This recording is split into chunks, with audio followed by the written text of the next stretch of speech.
So I'm going to walk through and explain the importance of sleep. I mean, if you look at America, 300 million people, there's 9 million prescriptions, 9 to 12 million prescriptions for sleep drugs.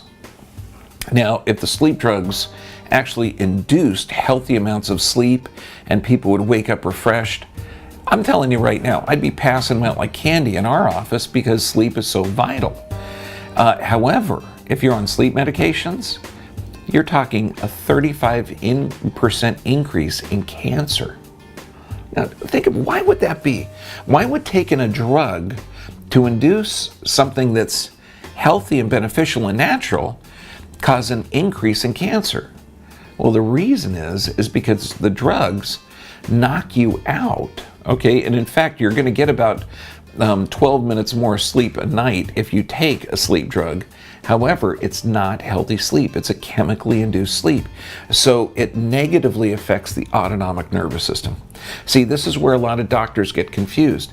They think the more you sleep, you're going to have a better quality of sleep, and that's not true, particularly when you're talking about a chemically induced sleep.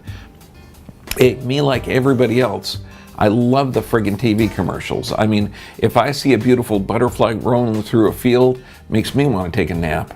But taking the drug, okay, it negatively affects how your body actually functions. So when we're talking diseases that are associated with lack of sleep or poor sleep, because it's not really lack of sleep, it's actually poor quality sleep.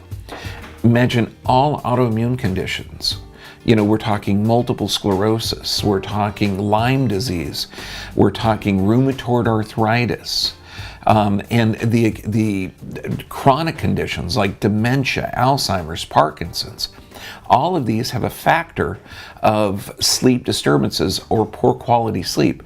Why? Because if the body literally rebuilds at night, and your body cannot or is missing that rebuilding stage, then the quality of cells you're going to produce are going to be poor, and the quality of response to environmental stimulus will be poor as well.